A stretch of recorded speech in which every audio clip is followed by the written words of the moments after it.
Tema hari ini sangat relate sekali sama kehidupan saya 2 bulan terakhir, Ustadz.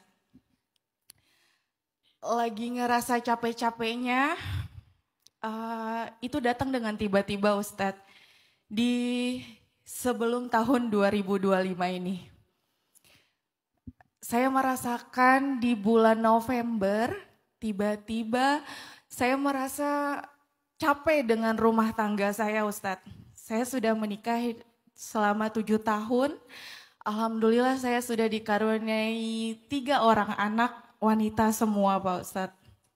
Di bulan November kemarin, Pak Ustadz, saya merasa ada kejanggalan di dalam kehidupan saya.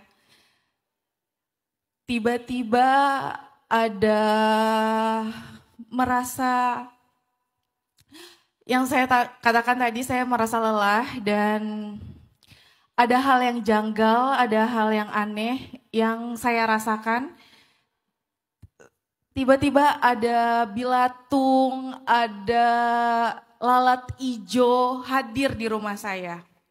Dan bilatung itu sempat ada di pelipis saya, Pak Ustadz. Tiba-tiba ada aja gitu.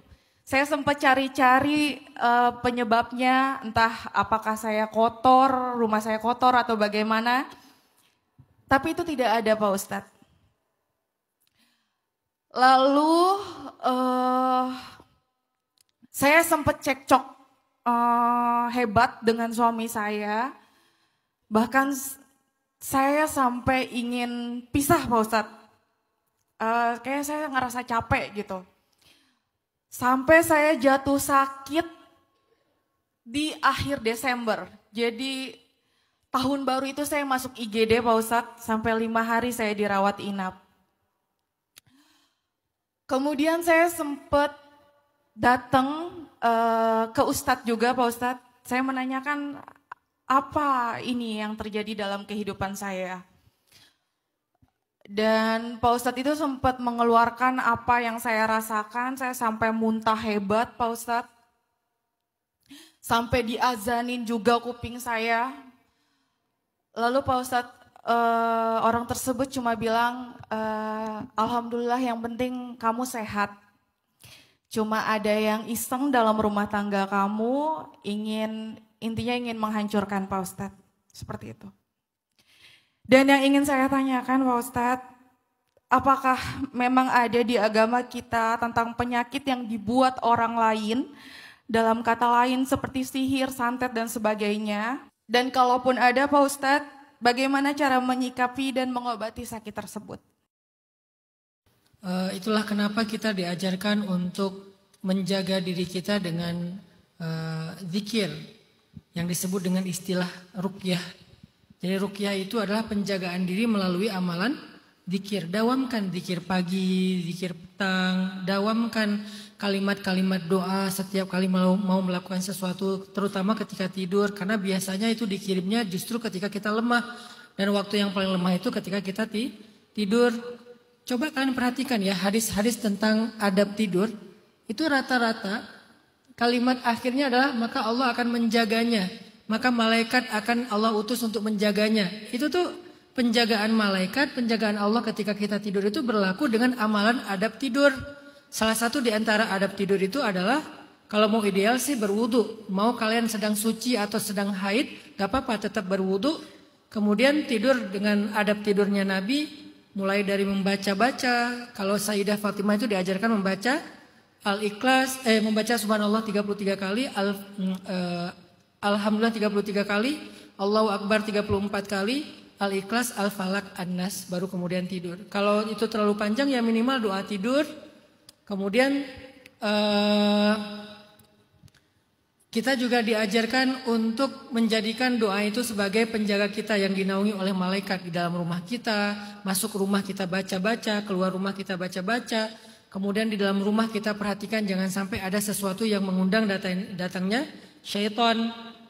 Banyak amalan-amalan yang perlu kita perhatikan. Nanti Mbak Naila ya, Mbak Naila coba cek lagi. Mungkin Mbak Naila udah ruqyah dengan datang ke seorang ustadz. Tapi jangan hanya diruqyah sama ustadz, ruqyah juga diri sendiri setiap hari secara dawam. Kalau datang ke ustadz itu kan terbatas ya waktunya, paling bisa beberapa hari sekali atau beberapa minggu sekali. Sedangkan penjagaan itu dibutuhkan setiap hari. Jadi selain datang ke ustadz, coba dawamkan doa-doa dan zikir-zikir penjaga buat diri sendiri. Kemudian perhatikan di rumah kita ada apa sih yang kira-kira itu jadi tempat diamnya syaitan. Kemudian salah satu cara untuk menghindarkan diri kita dari musibah itu adalah sedekah setiap pagi. Karena kata Nabi tidak ketemu sedekah dengan musibah di hari yang sama. Jadi usahakan setiap pagi sedekah, insya Allah akan Allah hindarkan dari musibah dan kejahatan-kejahatan yang meliputi diri kita. Ta'awuz, zikir, sedekah, jaga rumah kita, dawamkan amalan dan adab seorang muslim. Mudah-mudahan itu sedikit demi sedikit akan memperbaiki keadaan Mbak Naila. Saya juga tadi di awal syaknya itu sih, ada kecurigaannya ke sana. Karena ini bukan sesuatu yang normal, tapi udah konsul dengan seorang ustadz yang lebih spesialis di bidang itu berarti udah tepat. Silahkan dilanjutkan aja konsulnya. Dan perhatikan dengan sangat teliti, jangan sampai kita salah konsul kepada orang yang aneh gitu. Karena istilah ustadz itu kan mudah ya. Yang bisa membedakan dia benar atau enggak ya bukan istilahnya, bukan panggilannya, tapi amalannya. Kalau amalannya udah mulai aneh-aneh, disuruh potong ayam putih, ayam hitam. Apalagi kalau dia misalnya menyentuh Mbak Naila tanpa sarung tangan, itu udah tanda-tanda yang menurut saya mending jangan. Kalaupun dia harus menyentuh, biasanya ruqyah itu kan harus dipegang ya. Kalau nggak ada perempuannya yang memegang, dia harus pakai sarung tangan harusnya. Nggak boleh dia bersentuhan kulit dengan kulit yang bukan mahram. Saya berpendapat itu nggak boleh. Jadi kalau ada yang bersentuhan, saya agak kurang setuju sih. Jadi menurut saya mending cari yang nggak mau bersentuhan, sehingga dia tetap menjaga adab-adab.